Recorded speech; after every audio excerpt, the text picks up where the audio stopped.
వైదేహి, వైదేహి, ఇంట్లో ఎక్కడా లేదే. ఎక్కడ తగలడింది?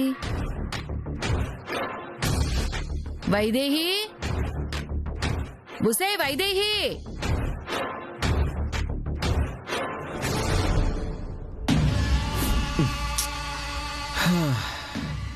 ఏ న్యూస్లో ఏంటో పేపర్ చదవాలంటేనే భయం వేస్తుంది.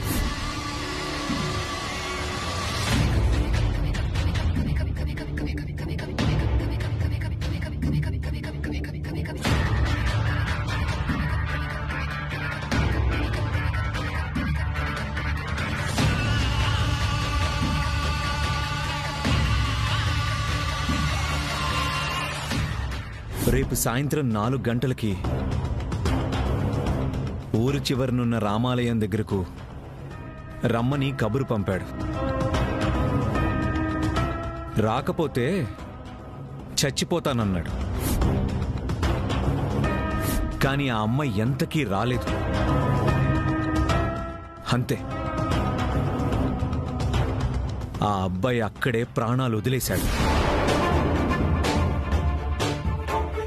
ఆ అబ్బాయి చదివిన వార్త పేపర్లో ఎక్కడా లేదేంటి?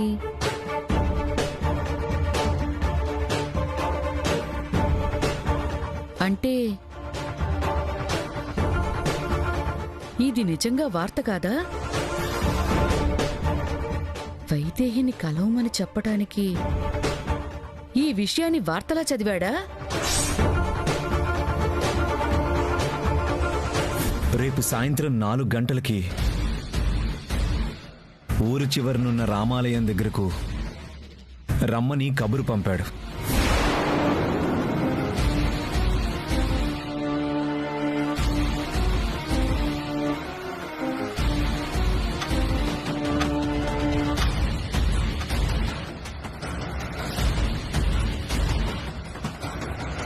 నాలుగు గంటలకి కలవాలని చెప్పాడు. ఇప్పుడు 4:30 అవుతోంది. ఇది ఇంట్లో లేదు అంటే ఇది ఖచ్చితంగా అబ్బాయిని కలవడానికే వెళ్ళుంటుంది. అక్కడేం మాట్లాడుతున్నారు, ఏం జరుగుతోందో? ఇది నా మనవరాలి కాపురం కూర్చడానికి పుట్టింది. నా కుటుంబం నాశనానికి ఇది మళ్ళీ ఇంట్లో తగలడింది. అయ్యో,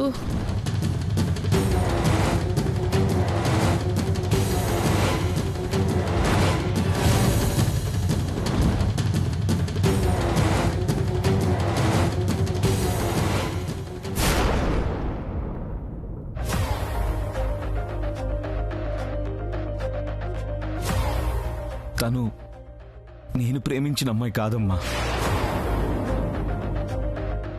ఏం చేయాలో తెలియక ప్రాణం పోతుందమ్మా.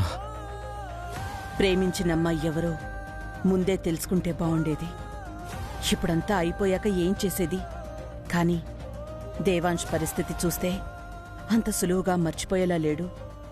కోడలతో కాపురం చెయ్యను, ప్రేమించిన అమ్మాయినే పెళ్లి చేసుకుంటాను అని పట్టుబడితే ఏం చెయ్యాలి? అలా జరగరాందేదైనా జరిగితే ఇంటి పరువు పోతుంది. అసలే ఆయన ఆరోగ్యం బాగోలేదు. ఈ విషయం తెలిస్తే అస్సలు తట్టుకోలేరు. ఏం చెయ్యాలి? తన మనసులో ఉన్న అమ్మాయిని మర్చిపోయి శ్రియాతో సంతోషంగా కాపురం చెయ్యాలంటే ఏం చెయ్యాలి?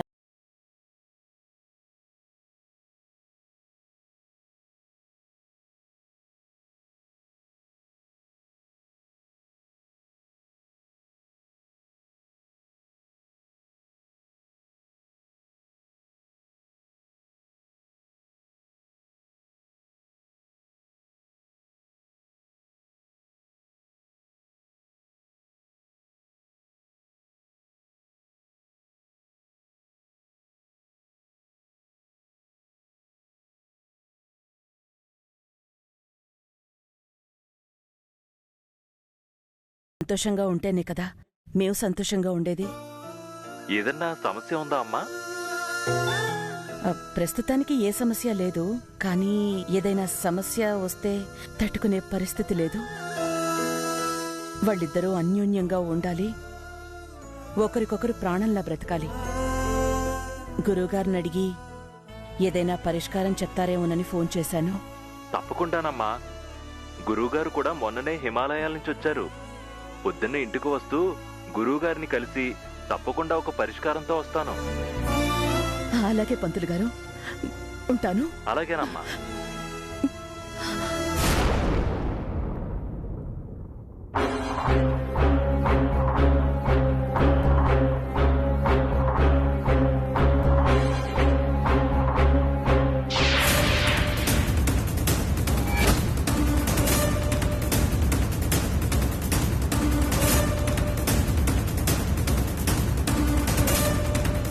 ఆగవే.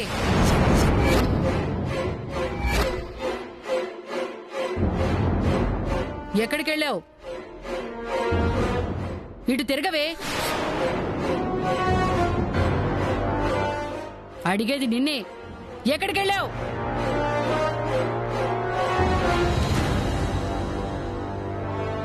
అబ్బాయిని కలవడానికే వెళ్ళావు కదా? నేనేమన్నా పిచ్చిదాని అనుకున్నావా? ఏమీ తెలుసుకోలేననుకున్నావా? ఇదిగో, ఆ అబ్బాయి నిన్న ఈ పేపర్ చూసే ఆ వార్త చదివాడు. కానీ ఆ వార్త ఇందులో లేదు. నిన్ను కలవమని చెప్పడానికే లేని వార్త ఉన్నట్టు చదివాడు కదా? అది విని నువ్వు ఊపుకుంటూ వెళ్ళిపోయావు కదా? తెలిసే, నాకు మొత్తం తెలుసు.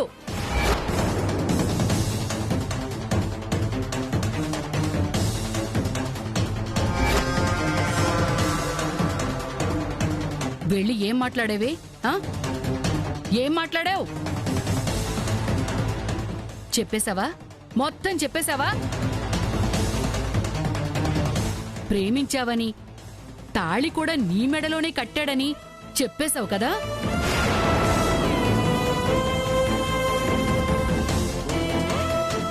లేదా? లేకపోతే మరెందుకే వెళ్ళావు? అసలు నువ్వు చెప్పింది ఏమిటి, చేస్తుందేమిటి? ఇంట్లోంచి బయటికి పోవే అంటే నేనతన్ని కలవను, నా వల్ల నా చెల్లెలి కాపురానికి ఎలాంటి సమస్య ఉండదని నువ్వు మాటిచ్చావు కదా?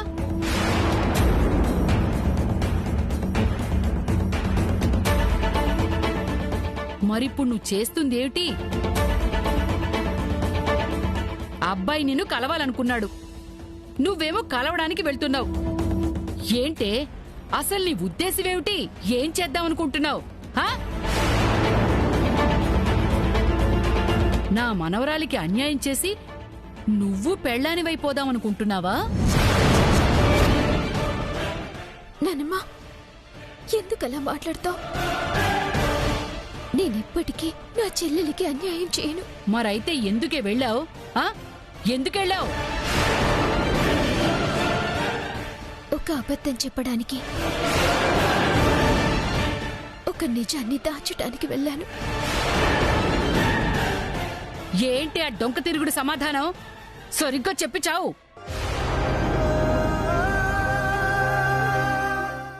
నేను ఆయన్ని ప్రేమించలేదని అబద్ధం చెప్పాను.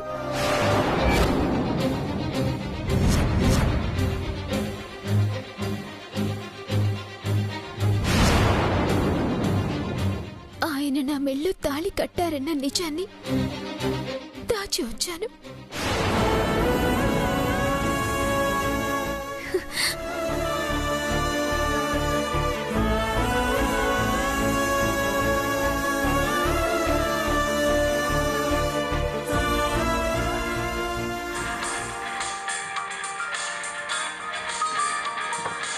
బావగారు ఫోన్ చేస్తున్నట్టున్నారు. బావగారు నమస్కారం. నమస్కారం బావగారు, ఎలా ఉన్నారు? మేం బాగున్నాం బావగారు, మీరెలా ఉన్నారు? బాగున్నాం బావగారు. రేపు కృష్ణాష్టమి కదా, ఇంట్లో వేడుకలు జరుపుతున్నాం, మీరు తప్పకుండా రావాలి. అలాగే బావగారు, తప్పకుండా వస్తాం.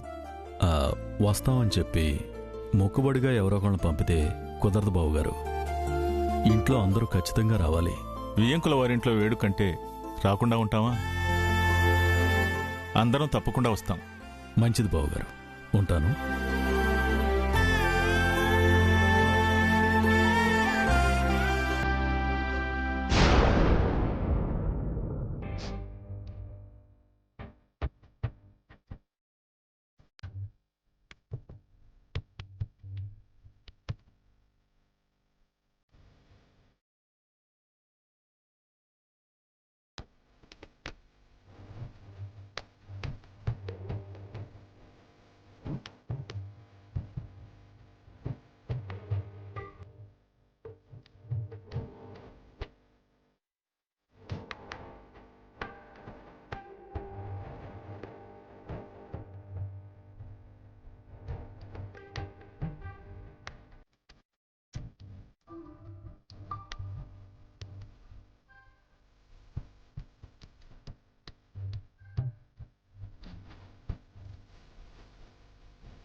మన మధ్య ప్రేమేంటి? మీరు తప్పుగా అర్థం చేసుకున్నారంతే. నేనేమో మీరు సియా కోసం వస్తున్నారు కదా అని కాస్త చనువుగా ఉన్నాను. అది మీరు ప్రేమనుకొని పొరపాటు పడినట్టున్నారు అంతే.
ఏం చూస్తున్నారు? పదండి.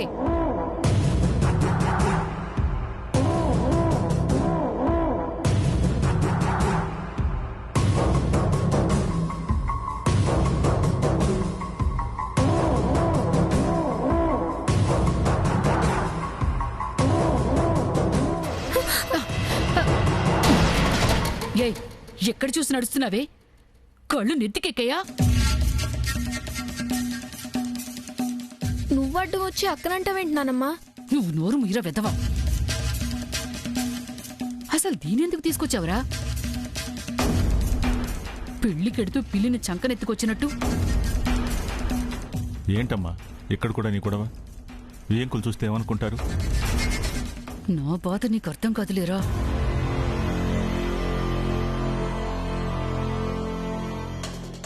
చూస్తారేంటి? నడవండి.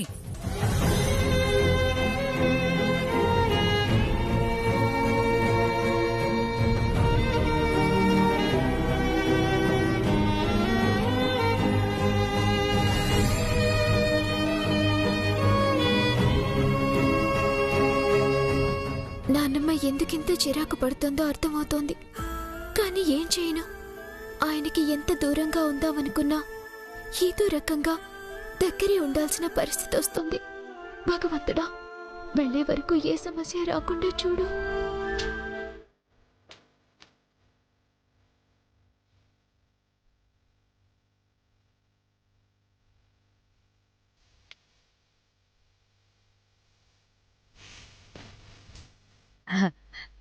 రెండన్నయ్య గారు.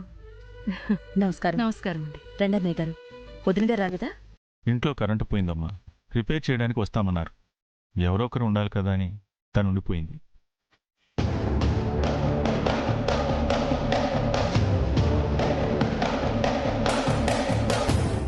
మనవడి చూపులన్నీ వైదేహి మీదే ఉన్నాయి కాబట్టి కలవడానికి, మాట్లాడడానికి ప్రయత్నించొచ్చు. తిరిగి వెళ్లేదాకా ఇద్దరికీ కాపలా కాయాలి. ఏం చూస్తున్నారు వదినా? మీ మనవరాలు ఎక్కడుందనా? లేదు వదినా, మీ మనవడు ఎక్కడున్నాడా అని చూస్తున్నాను.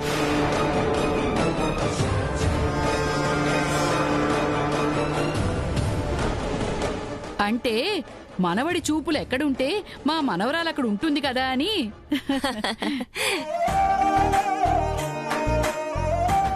బామ్మగారు జోక్ చేసినట్టున్నారు, కానీ సీరియస్గా చెప్పాలంటే ఇక్కడంత సీన్ లేదు.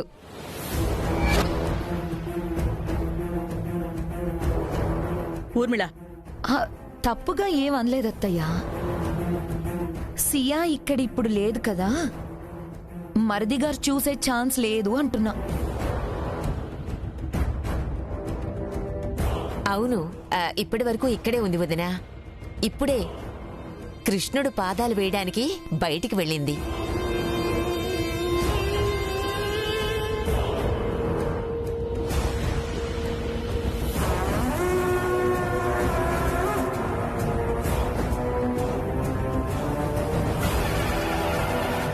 ఎప్పుడు ఆ చక్రం తిప్పకపోతే ఆ పాదాలు నువ్వు వేయచ్చు కదా. వేస్తా. మీరు ఒక్కడుగైనా అందులో వేస్తారా?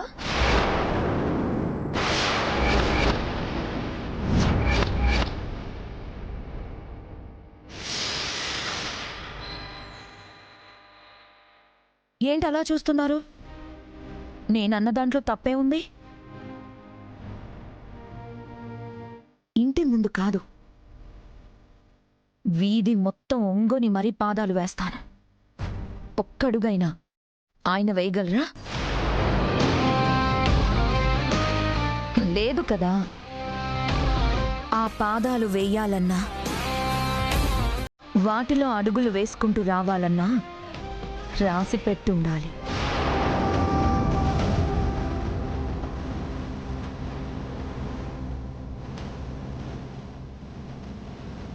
బాధపడకన్నయ్యా, వదినన్న దాంట్లో తప్పేం లేదు.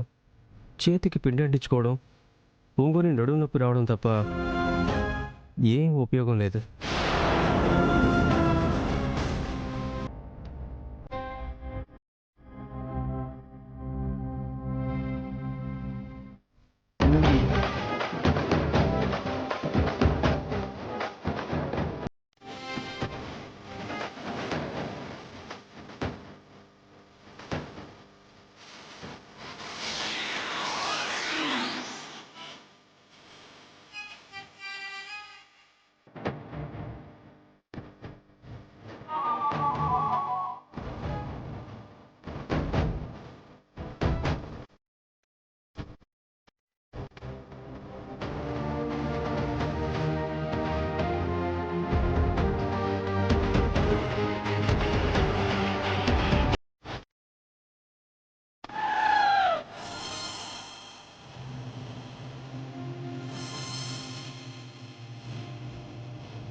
సియా, నానమ్మా, అక్క ఎప్పుడొచ్చారు? ఇప్పుడే వచ్చాను చెల్లి. అయినా ఇట్నుంచే వెళ్ళాం కదే, నువ్వు కనిపించలేదు. పిండి కలుపుకొని ఇప్పుడే వచ్చాను నానమ్మా.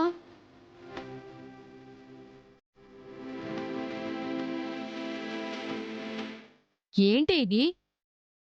పాదాలేస్తున్నావు, పిడకలు చరుస్తున్నావా? అది కూడా మోకానికి. ఇంకాసేపు ఆగితే ఒళ్ళంతా పోసుకునేలా ఉన్నాను. టైంకొచ్చారు. అక్క నువ్వయ్యవా ప్లీజ్?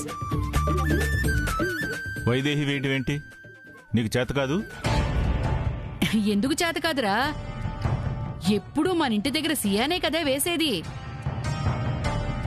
ఏంటి పాదాలు వేయడం కూడా రాదా? రాదు నానమ్మా. తెలిసి అడుగుతావేంటి? పొద్దున్న వంట చేస్తుంటే చెయ్యి కాలింది నాన్న. మంట పుడుతుంది, వెయ్యలేకపోతున్నాను. అది అందుకే వెయ్యలేకపోతోంది. చూస్తావేమిటే, వెయ్యి. వెయ్యవే, వెయ్యి. నువ్వు పదవే, పూజకి ఏర్పాట్లు జరుగుతున్నాయి, నువ్వు రారా.